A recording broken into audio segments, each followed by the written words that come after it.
Mose kitubwira ibyo kuremwa kw'ibintu byose. Ni ukuvuga ngo buri gitabo cyose kifite ingingo y'ingenzi ibimbiye n'inyigisho nzima zabashwa guhabwa abera b'itorero.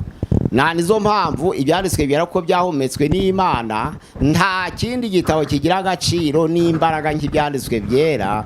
Ubwo tugiye kuvuga amateka rero. Ibyanditswe byera, amateka y'ibyanditswe byera ni ingingo ya gatatu. Turavuga imyaka ibyanditswe byera byabashije kwandikirwamo, nubango mu myaka 1600 kuva ku gitabo cya mbere kugeza ku gitabo cya nyuma. Kuko amateka tubwira, Yobu akaba ari igitabo cyanditswe mbere, ariko amagambo yakoreshejwemo akaba ataraya Yobu. Noneho rero igitabo giheruka akaba ari ibyahishuriye Yohana, nacyo kitubwira iby'iminsi y'imperuka, eschatology. Noneho bakatubwira impamvu dukoze ijonjora n'igenzura mu byanditswe byera, tukareba impamvu bavuga ko igitabo cya Yobu aricyo cyanditswe mbere. Impamvu zirahari nyinshi. Urebye Imana mu Kuva ibice 3 umurongo wa mbere kugeza kwa 6 imaze kwihishurira Mose mu izina ryandiho ariryo ryakoreshewe kuvuga Yehova, ntabwo ryigeze rikoreshwa mu gitabo cya Yobu. Kandi Imana imaze kwihishurira Mose ahantu hose handitswe Yehova muri Bibiliya rirahari, ariko mu gitabo cya Yobu ahantu hose hagombye kwandika Yehova bahanditse ishobora byose. Bigaragara ko ayo magambo yaba yaranditswe mbere y'ubutambyi bw'Abalewi. Ubwo ni ukuvuga ngo nico gitabo cyabayeho cya mbere. Gusenga everyday, gusenga buri munsi. Nusenga uzanesha, nunanigwa gusenga uzaneshwa. Senga uze inshuti ya gusenga, nizere kuri amahoro. Mubisazo muri kumwe nanje Manirakiza Edouard. Twakiye abantu mu Rwanda, mu Burundi, mu biyaga bigari, mumva ikirundi n'ikinyarwanda n'ikinyamurenge. Tubakira kuri channel ya gusenga everyday. Abari muri Amerika turabasuhuje, Imana ibahumugisha. Abari muri Europe turabasuhuje, abari muri Asia turabasuhuje, abari muri Australia turabasuhuje. Imana ibahumugisha. Nkuko mubona kuri kamera ya gusenga everyday turi kumwe na Dr. Pasteur Mazibirego. Uraho Dr. Waramutse. Amakuru y'imisi turakomeye. Imana igumugisha kuba witabiye ubutumire. Nkuko cyane yacu yitwa gusenga everyday, gusenga buri munsi, watangira usenga Imana. Mana turagushimiye, turaguhimbaje, ugize neza uyu mwanya. Igitondo cy'uyu munsi uduhaye kubw'urukundo rwawe, twishize imbere yawe. Tugiye gukomeza gusangira n'abara ibyo kurya byera baduhaye, watugeneye.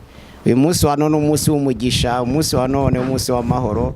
Kandi wumva ijambo ryawe agire kugubwa neza, kandi rigeraho rimukura, rigeraho mugeza, kugira ngo mu buzima bwe rigire icyo bimugezaho kandi rimukosore, kugira ngo umuntu w'Imana agaragare ko ashitseho gukora imirimo myiza. Tubyambaje mu izina rya Yesu, amen.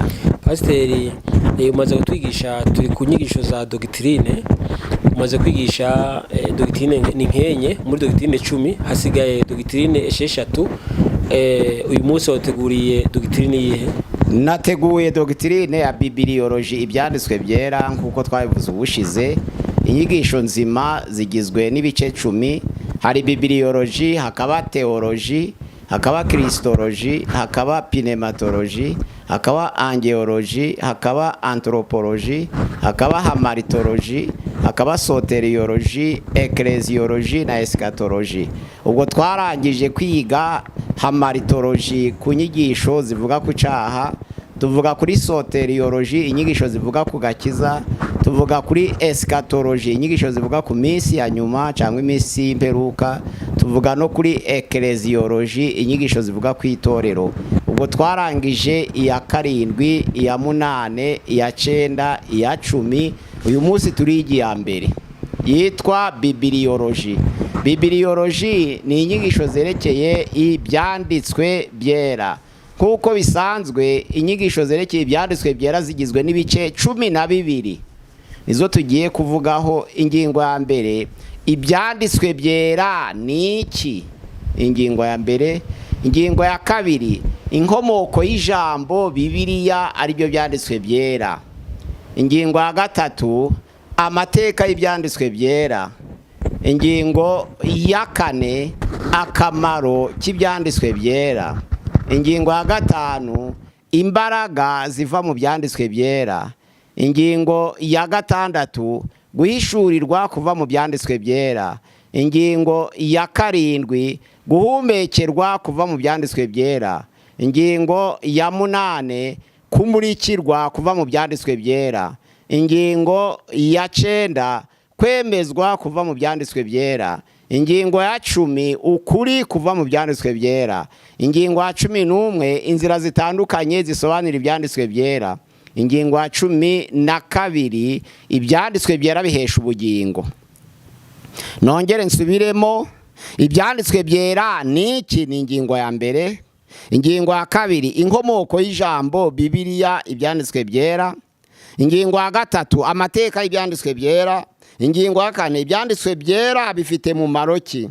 Ingingo ya gatanu, imbaraga ziboneka mu byanditswe byera. Ingingo ya gatandatu, ihishurirwa ziboneka mu byanditswe byera. Ingingo ya karindwi, guhumekerwa kuva mu byanditswe byera. Ingingo ya munane, kumurikirwa kuva mu byanditswe byera. Ingingo ya 9, kwemezwa kuva mu byanditswe byera. Ingingo ya 10, ukuri kuva mu byanditswe byera. Ingingo ya 11, inzira zitandukanye zo gusobanura ibyanditswe byera. Ingingo ya 12, ibyanditswe byera biduhesha ubugingo. Tugiye gutangira ingingo ya mbere. Ibyanditswe byera ni iki? Tugiye kubanza gusoma muri Timoteyo ya 2, ibice ni 3, umurongo wa 16, twumva uko atubwira. Haravuga ngo ibyanditswe byera byahumetswe n'Imana. Ntabwo turangije uwo murongo, ariko dushaka kumenya ibyanditswe byera byahumetswe n'Imana. Ririya jambo rivuga ngo ibyanditswe byera byahumetswe n'Imana, ni ugushaka gutandukanya ibyanditswe byera n'ibindi bitabo byanditswe n'abantu. Hari ibitabo byinshi byitiriwe ibyanditswe byera koko. Hari nk'igitabo cya Korowani cya Muhamadi, naco bacita icyanditswe cyera iwabo. Hari igitabo cy'amabwiriza ya Muni, naco bita icyanditswe cyera. Hari igitabo cyitwa ijambo ryavuzwe rya Branham, naco bita ibyanditswe byera. Hari igitabo cyitwa intambara ikomeye ya Elina White, naco batita ibyanditswe byera. Ariko ni ikinyoma, nta bindi byanditswe byera uretse Bibiliya dufite ahangaha, kuko ubwayo irihamya ikavuga ko ibyanditswe byera byose byahumetswe n'Imana. Iri jambo rivuga ngo ibyanditswe byera byose byahumetswe n'Imana, nta hantu na hamwe wabibona muri Korowani, mu ijambo ryavuzwe, mu mabwiriza ya Muni, mu ntambara ikomeye. Nta hantu wasanga byihamya ubwabyo uko byahumetswe n'Imana. Ariko Bibiliya ubwayo, Timoteyo ya 2, ibice 3, umurongo wa 16, iravuga ngo ibyanditswe byera byose byahumetswe n'Imana. Igice cya 2 kigaragaza ko byahumetswe n'Imana, turi ku ngingo ya mbere. Nuko abanditsi ibyanditswe byera banditse ibyo batumva, kitubera urugero rugaragaza ko Imana yavugiraga muri bo. Nka Yesaya yarahanuye ibice 9, umurongo wa 5 n'uwa 6, avuga iby'umukiza uzavuka, Yesu Kristo. Hari hasigaye imyaka 700 ngo ibyo bibe, arabibona kandi yerekwa n'igitsina. Nukuvuga ngo avuga ko umwara azasamira akabyara umwana w'umuhungu, kandi hari hasigaye imyaka 700 bitaraba. Ntabwo yabyumvaga, nuko Imana yabaga imuhumekeye. Icyo ni ikimenyetso kigaragaza ko Bibiliya yahumetswe n'Imana. Icya gatatu aho ngaho, abanditsi 42 banditse ibyanditswe byera. Abisezerano rya kera n'abirisha babumbiye hamwe ni 42. Banditse ibyanditswe byera, bagahuza igitekerezo, bataranditse mu gihe kimwe, bataraturanye, bataziranye. Kuva mu 1500 kugeza mu 100 nyuma ya Yesu, hafi imyaka igera ku 1600, abanditsi batandukanye badahuje ubwoko kandi badatuye hamwe bakandika igitekerezo kivuga ku Mana imwe, byagaragaje ko ari Imana yavugiraga muri bo. Ingingo ya 4, nuko Yesu Kristo ubwe yahamije ko ibyanditswe byera byahumetswe n'Imana. Ubwo Yesu yabwiraga abayuda ngo Mose yabahaye umuhango wo gukebwa awemerewe n'Imana, kuko byanditswe mu Itangira ibice 17 umurongo waho wa 12 na Yohana 7 umurongo wa 22. Yesu yibutsa ko Imana yahaye Mose uwo muhango irategeka kugira ngo kizabe isezerano hagati y'ubwoko bw'Imana nabo. Imana ibwira Mose, Yesu nawe arabihamya ko nta kuvangirwa kwabayeho, nuko Yesu yahamije ko Imana yabibwiye Mose ngo bigeze ku bwoko bwayo. Umva ico ni kigaragaza ko ibyanditswe byera byahumetswe n'Imana. Nta bindi bitabo, nubwo hari ibitabo byinshi, nta bindi bitabo byanditswe n'abantu. Abisi, abahanga bisi banditse ibitabo bikomeye, abafilozofe barimo ba Plato, barimo ba Socrate, barimo ba Herodote n'abandi benshi abafilozofe banditse ibintu bikomeye. Nta numwe wigeze abona igihamya kigaragaza ko ibyanditswe bye byahumetswe n'Imana. Ubwo ni kigaragaza ko ibyanditswe byera byose byahumetswe n'Imana. Ico ni ikigereranyo tugereranya n'ibindi bitabo by'abigiza bera, by'abigiza abatakatifu. Nta wundi uretse ibyanditswe byera gusa byahumetswe n'Imana. Ingingo ya kabiri, ibyanditswe byera bikomokahe? Kuko bibumbiye mu ijambo ryitwa Bibiliya. Ni ijambo ry'Ikigiriki bisobanura ngo ubumbe w'ibitabo byinshi, umubumbe w'ibitabo byinshi. Mu bumwe, mu buke bavuga ngo to bibiliyoni, mu bwinshi bavuga ngo ta Bibiliya. Ubwinshi, to bibiliyoni ni igitabo, le livre, naho ta Bibiliya, le livre au pluriel, ni ukuvuga ngo ibitabo byinshi mu Kigiriki bisobanura Bibiliya. Umubumbe w'ibitabo rero nibyo byanditswe byera. Iri jambo ryabayeho muri 380 risohowe n'uwitwa Yohana Chrysostome, bamwitaga Saint Jean Chrysostome.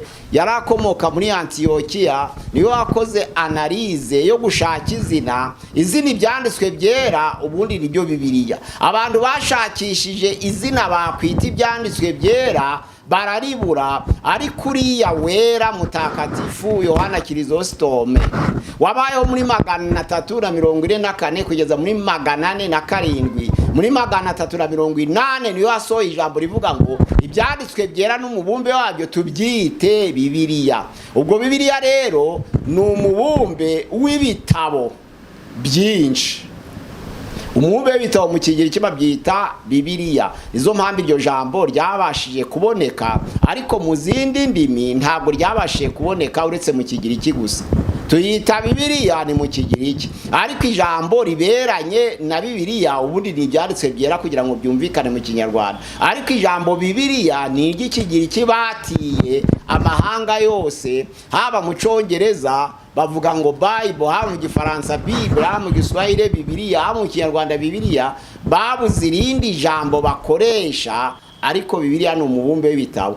Uwo mubumbe w'ibitabo rero nuko tuvuga 39 by'isezerano rya kera na 27 by'isezerano risha, bibumbiye hamwe bikitwa umubumbe w'ibitabo.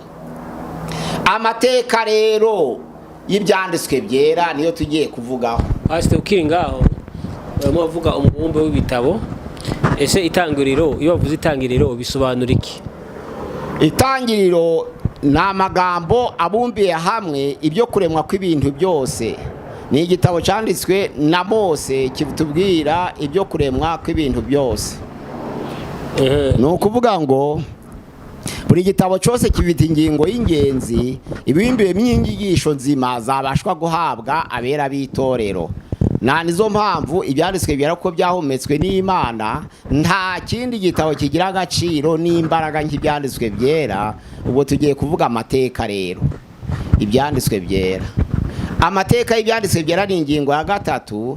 Turavuga imyaka ibyanditswe byera byabashije kwandikirwamo, nubango mu myaka 1600 kuva ku gitabo cya mbere kugeza ku gitabo cya nyuma. Kuko amateka tubwira Yobu akaba ari igitabo cyanditswe mbere, ariko amagambo yakoreshejwemo akaba ataraya Yobu, noneho rero igitabo giheruka akaba ari ibyahishuriye Yohana, nacyo kitubwira iby'iminsi y'imperuka, eschatology. Noneho bakatubwira impamvu dukoze ijonjora n'igenzura mu byanditswe byera, tukareba impamvu bavuga ko igitabo cya Yobu aricyo cyanditswe mbere. Impamvu zirahari nyinshi. Urebye Imana mu Kuva ibice 3 umurongo wa mbere kugeza kwa 6 imaze kwihishurira Mose mu izina ryandiho ari ryo ryakoreshewe kuvuga Yehova, ntabwo ryigeze rikoreshwa mu gitabo cya Yobu. Kandi Imana imaze kwihishurira Mose ahantu hose handitswe Yehova muri Bibiliya rirahari, ariko mu gitabo cya Yobu ahantu hose hagombye kwandika Yehova bahanditse ishobora byose. Bigaragara ko ayo magambo yaba yaranditswe mbere y'ubutambyi bw'Abalewi. Ubwo ni ukuvuga ngo nico gitabo cyabayeho cya mbere, babishira mu myaka 1500, icyanyuma bakagishira mu 100 nyuma ya Yesu. Hari yindi ngingo igaragaza ko igitabo cya Yobu aricyo cya mbere cyanditswe.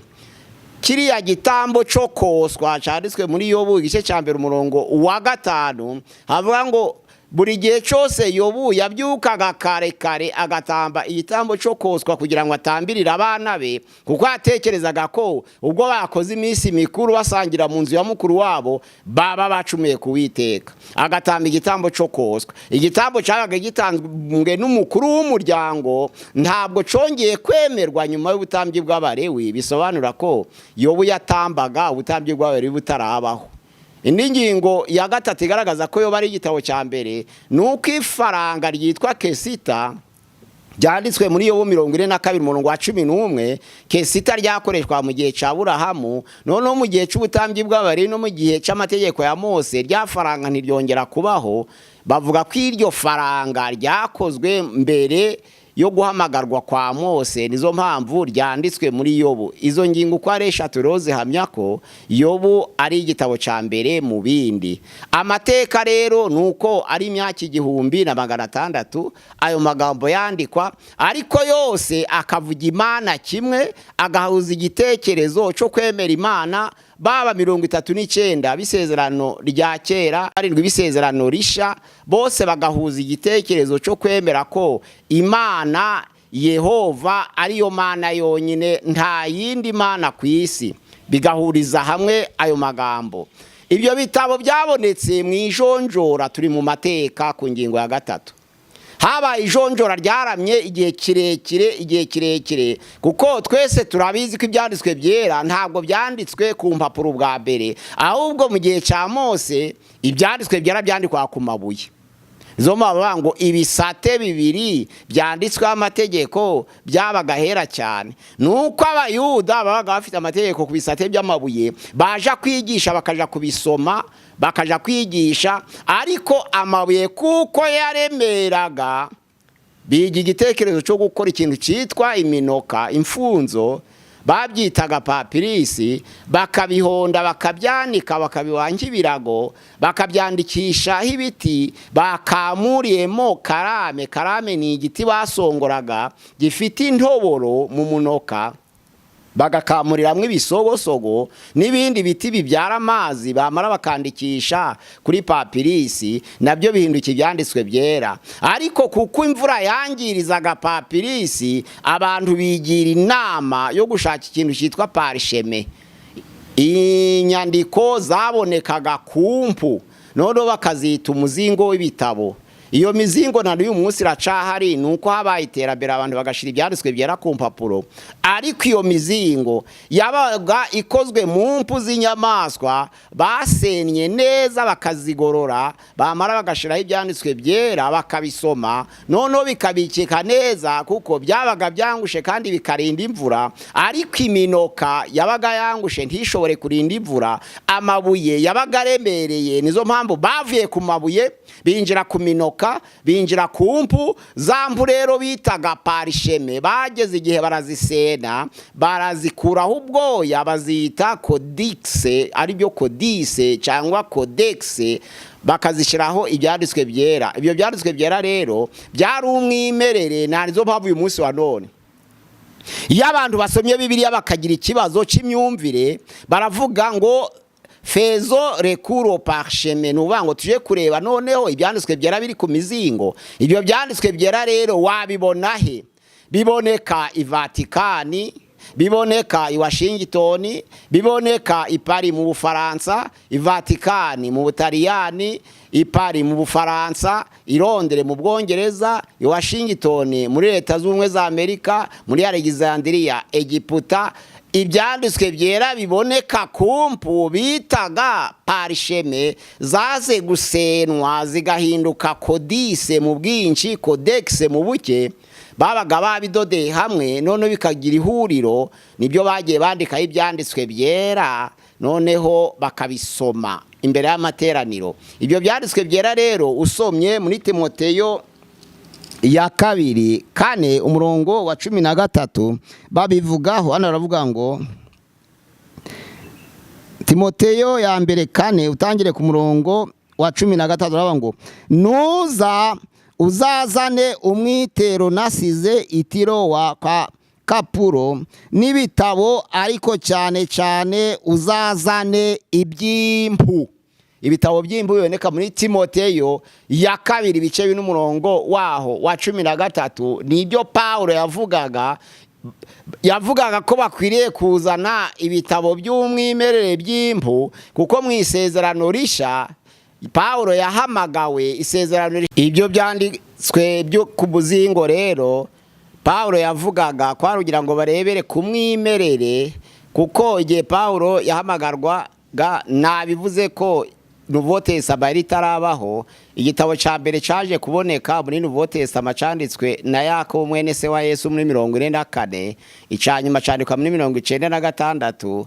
Hagati yaho ngaho n'ijana arico ibyahishuriye Yohana. Abandi bakavuga ko urwandiko rwa 3 rwa Yohana ari mateka gusa, Bibiliya ntabwo ibivuga. Ntabwo biri tubwira igitabo cya nyuma, ariko amateka tubwira ko ari ibyahishuye cyangwa urwa 3 rwa Yohana. Ubwo rero amateka ibyanditswe byera nuko ibyanditswe byera byari bigizwe n'ibitabo byinshi bitari ibingibi dukoresha gusa byahumetswe n'Imana. Ijonjora ryaje kuboneka ko hari ibitabo bitahumetswe n'Imana byanditswe n'ubuhanga bw'abantu. Nibyo ngiye kubabwiraho. Mu isezerano rya kera hari muri Bibiliya ya Yerusalemu cyangwa mpuzamatorero ishobora kuboneka mu ibitabo 73, ariko Bibiliya twemera muri Luisego ni 66 ko byahumetswe n'Imana. Ni impamvu kibira bitabo 7 biboneka muri Bibiliya ya Yerusalemu y'Itorero ry'i Roma cyangwa muri Bibiliya mpuzamatorero bavuga ko bitahumetswe n'Imana. Hari ibyo bishingikirizagaho, hari ingingo bagenzuraga kugira ngo bemeze igitabo ko cyahumetswe n'Imana. Muri Ancien Testament ingingo ya mbere yemeza ko igitabo cyahumetswe n'Imana nuko ku muzingo batoraguraga bita parisheme, bita kodise cyangwa codex, wabaga wanditswe mu Giheburayo cyangwa mu rurimi bwa Arameye.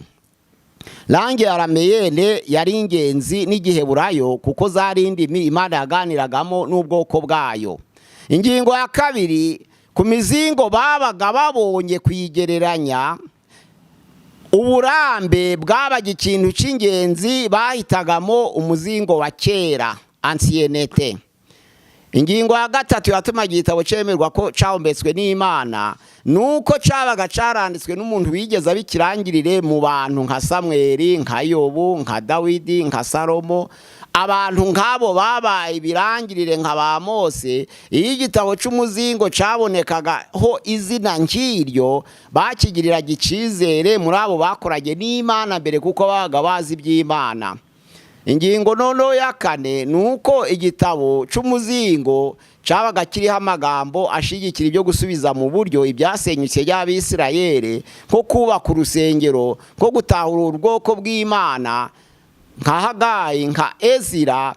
Abo bantu bakundaga ubwoko bw'Imana no kubusubiza mu buryo, byagaragaraga ko hari impumeko y'Imana. Indi ngingo ya 5 nuko igitekerezo cyabonekaga kuri uwo muzingo mu magambo basomye cyabaga gishyigikiye igitekerezo rubanda nyamwinshi cy'Abisirayeli, ubwoko bw'Imana. Icyifuzo cy'Abisirayeli kigashigikirwa kuri uwo muzingo. Ubwo izo ni ingingo 5, hagakurikiraho noneho uwacanditse yabagashorewe n'Umwuka Wera. Ingingo ya mbere cyagombaga kuba cyanditswe mu Giheburayo cyangwa mu rurimi rwitwa Arameyene. Ingingo ya kabiri cyagombaga kugenzurwa muri Anciennete. Ni ukuvuga ngo Anciennete kiba kimaze igihe kirekire cyaranditswe bakurikije imyaka cyandikiwe.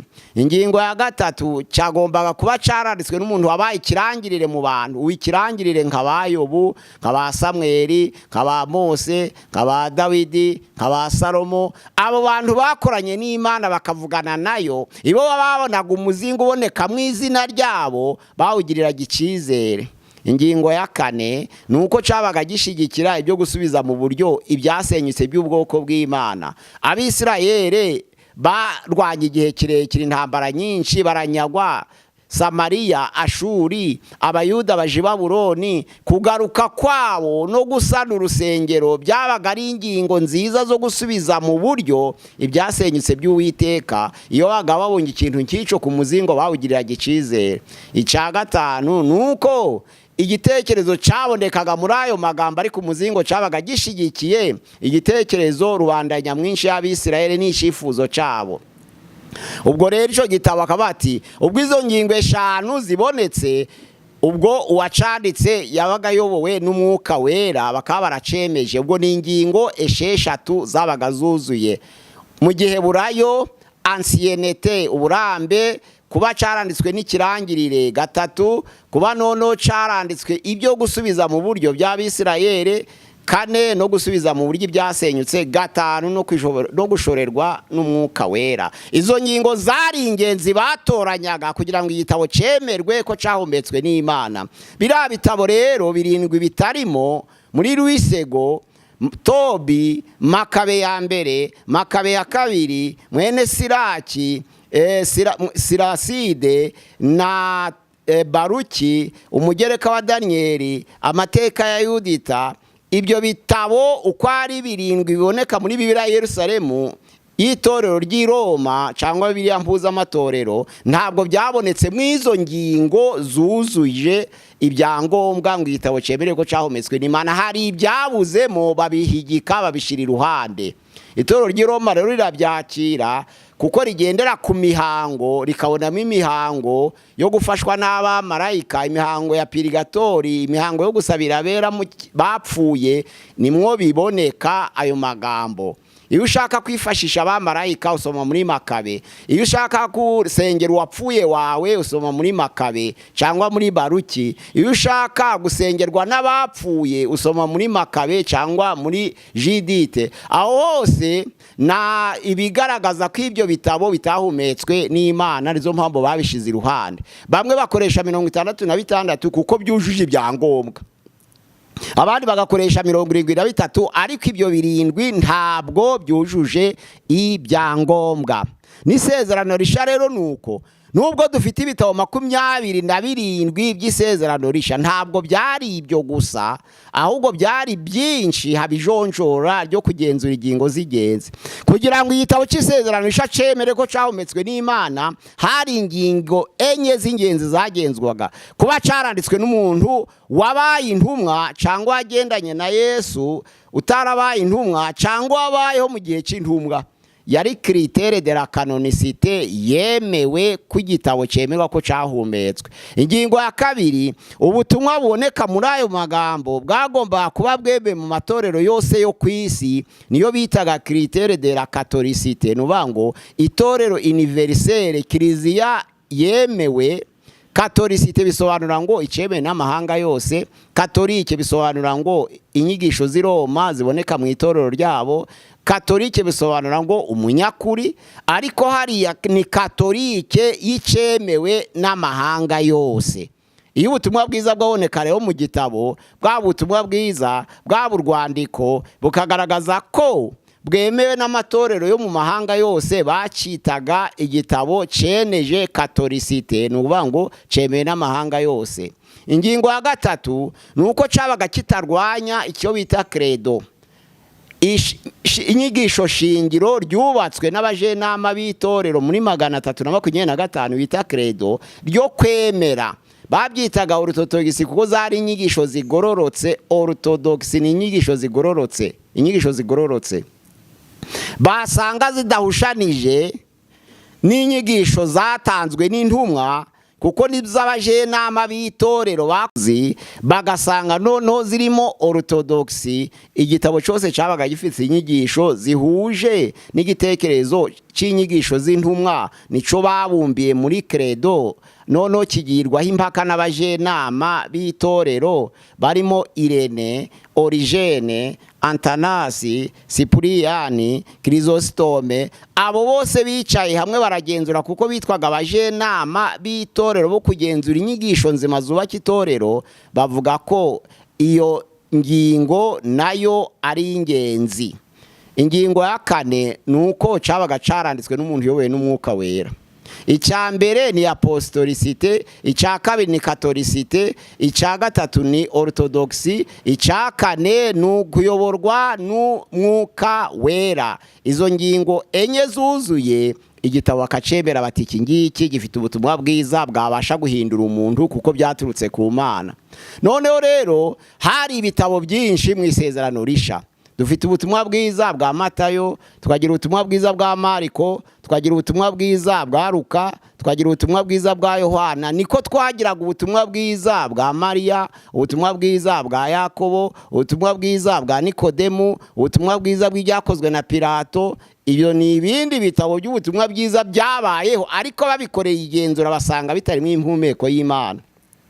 Ibyakozwe n'intumwa ni igitabo cyemewe mu byanditswe byera, byahumetswe n'Imana. Ariko hari ibyakozwe na Andereya, hari ibyakozwe na Petero, hari ibyakozwe na Paulo, hari ibyakozwe na Pilato. Ibyo byose byari ibitabo by'ibyakozwe n'intumwa bakoze ijonjora barabihakana kuko nta mpumeko y'Imana yabibonetsemo. Inzandiko nazo dufite urwandiko rwanditswe n'Abaroma, rwandikiwe Abaroma, urwandiko rwandikiwe Abakorinto, Abakabiri, Abagalatiya, Abaefeso, Abafilipi, Abakolosayi, Abatesaloniki ba mbere, Abatesaloniki ba kabiri, Timoteyo ya mbere, Timoteyo ya kabiri, Tito, noneho akaba Filemoni, Abaheburayo, Yakobo, Petero ya mbere, Petero ya kabiri, Yohana ya mbere, Yohana ya kabiri, Yohana ya gatatu, Yuda. Izo ni inzandiko ziri mu isezerano risha, ariko hari inzandiko nyinshi. Nubwo Paulo yandikiye Abaroma, ariko hari urwandiko yandikiye Abakorinto rwatakaye, bavuga rwari kuba urwa gatatu, ariko urwa kabiri rufata umwanya w'urwa mbere. Urwandiko rero rw'Laodikiya, urwandiko rwa Kerema, urwandiko rwa Tomasi, urwandiko rwa Barinaba, urwandiko rwa Apolo, urwandiko rw'Laodikiya, izo nzandiko zose zitabashije kwemerwa nuko zitari zujuje ibisabwa ngo bigaragare ko zahumetswe n'Imana.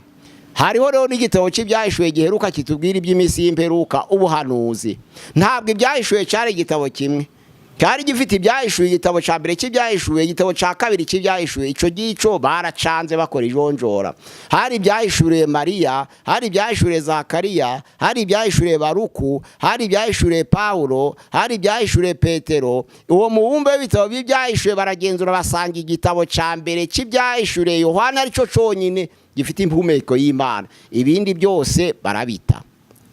Ibitabo rondo byari 27 gusa, byari byinshi cyane, byari bigeze ku 100, ariko umurimo w'ijonjora nico wakoze wo kureba niba igitabo carahumetswe n'Imana. Hari igitabo cyabaga kibitse ubutumwa bwiza, ariko basoma bagasanga nta mpumeko y'Imana, kuko nta apostolicity iri kuboneka, nta catholicity iri kuboneka, nta orthodoxy iri kubonekamo. None bakavuga bati iki gitabo ntocujuje ibisabwa kugira ngo cemerewe ko cahumetswe n'Imana. Na nizo mpamvu urwandiko rw'Abaheburayo narwo rwabashe gushidikanwaho, kuko batigeze bandika izina ry'uwarwanditse. Bamwe bashiraho Paulo, abandi bagashiraho Apolo, abandi bagashiraho Barinaba, ariko kugeza n'ubu nta mwanzuro urafatwa ngo bavuge ngo canditswe nande. Ayo rero ni amateka y'ibyanditswe byera, ibitabo 66 nibyo twemera ko byahumetswe n'Imana. Bibiliya ubwayo ikihamya ko ari impumeko y'Imana. Ibyo bitabo rero ni byiza cyane 66. Biriya bindi twabisoma nk'ibitabo by'amateka bikaduha ibitekerezo byo kunganira, ariko atari ibitabo wasomera ku ruhimbi. Ntabwo wahagarara imbere ku ruhimbi ngo uvuge ngo dusome muri Makabe, dusome noneho muri Baruki, dusome noneho muri mwene Siraki, dusome muri Tobiya. Oya, ntabwo byemeye guhagarara ku ruhimbi ngo usome ibindi bitabo uretse 66. Ayo ni amateka noneho ya Bibiliya. Hagati y'umwaka wa 400 Maraki yamaze guhanura kugeza ku gitabo ca mbere cy'isezerano risha arico Yakobo cyanditswe muri 44, hari ibindi byabaye hagati y'amasezerano yombi by'ingenzi abantu basoma Bibiliya bari bakwiriye kumenya. Abigisha Bibiliya benshi bavuga ko ijwi ry'Imana ryacecetse, ariko hari imirimo ikomeye yakozwe ari hagati y'amasezerano. Icyambere, guhindura Bibiliya y'Igiheburayo muri Bibiliya y'Ikigiriki yemewe bitaga Septuagint muri 227 imbere ya Yesu. Uwo ni umurimo ukomeye wakozwe wo guhindura ijambo ry'Imana Abayuda batatanye kugira ngo bakire ibyanditswe byera. Aho batataniye mu mahanga yose bari bagiwe Igiheburayo batagisoma ijambo ry'Imana. Uwo murimo ukorwa n'Abayuda 70. Izo mpamvu bayise Septuagint, bayihindura mu Kigiriki. Yesu Kristo atangira ubutumwa bwe bwiza havugwa Ikigiriki. Ubwo ni ukuvuga ngo uwo ni umurimo wa mbere wakozwe. Umurimo wa kabiri wakozwe nuko ariho batangiye kubaka amasinagoge, kuko urusengero rwa Yerusalemu rwari rutaruzura mu gihe ca Herode bubaka amasinagoge. Noneho rero aho hagati y'amasezerano niho ibitabo ibingibi bitabo biteme mw'impumeko y'Imana niho byanditswe, les livres apocryphes. Niho byanditswe hagati y'amasezerano yombi, ntaho byanditswe hagati ya biriya bitabo byahumetswe n'Imana, ahubwo byanditswe hagati y'amasezerano. Ikindi cavutse hagati y'amasezerano ni amashaka 5 yakomotse mu idini ry'Abayuda ryariho muri Ancien Testament. Iryo dini riza kugira imyumvire itandukanye.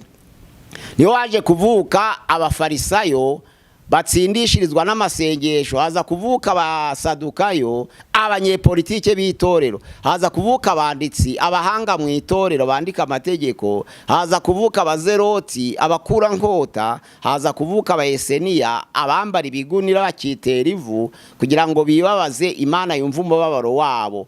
Ubwo amateka rero yabaye nuko ibyanditswe byera 39 by'isezerano rya kera byanditswe mu myaka 100 hafi n'10. Ni ukuvuga ngo 1,100. Naho rero ibitabo byose hamwe totale byanditswe mu myaka 1,600 ufatanije isezerano rya kera n'isezerano risha. Tumenye amateka y'itorero rero. Twumvise ibyanditswe byera niki? Twumvise impamvu by'isi byanditswe byera. Twumvise impamvu ibyanditswe byera babibumbiye mu izina ryitwa Bibiliya. Twumvise ingingo ya 3, amateka y'itorero. Imana ibafashe aho muri hose, Imana ibakomeze. Tugeze ku ngingo ya 3 mu ngingo 12. Ubutaha tuzakomeza n'ingingo ya 4 itubwira akamaro k'ibyanditswe byera, ingingo ya 5 itubwira byera, ingingo ya 6 itubwira guhishurirwa kuva mu byanditswe byera, ingingo ya 7 itubwira guhumekerwa kuva mu byanditswe byera, ingingo ya 8 itubwira kumurikirwa kuva mu byanditswe byera, ingingo ya 9 itubwira kwemezwa kuva mu byanditswe byera, ingingo ya 10 itubwira ukuri kuva mu byanditswe byera, ingingo ya 11 itubwira inzira zitandukanye zo gusobanura ibyanditswe byera, ingingo ya 12 itubwira ukuntu ibyanditswe byera bihesha ubugingo. Imana ibafashe kandi bakomeze kubikurikira kuva ku ngingo ya mbere kugeza ku ngingo ya 12. Muzagira ico mukuramo. Murakoze cyane. Imana igusha Pasiteri, urakoze cyane ku nyigisho utugejejeho za bibliology. Imana igusha cyane. Ushobora kuba ari ubwa mbere ugeze kuri channel ya Gusenga Yves, tugusaba kandi subscribe ugeze ku bandi izi nyigisho. Imana ibaho umugisha nawe utaha.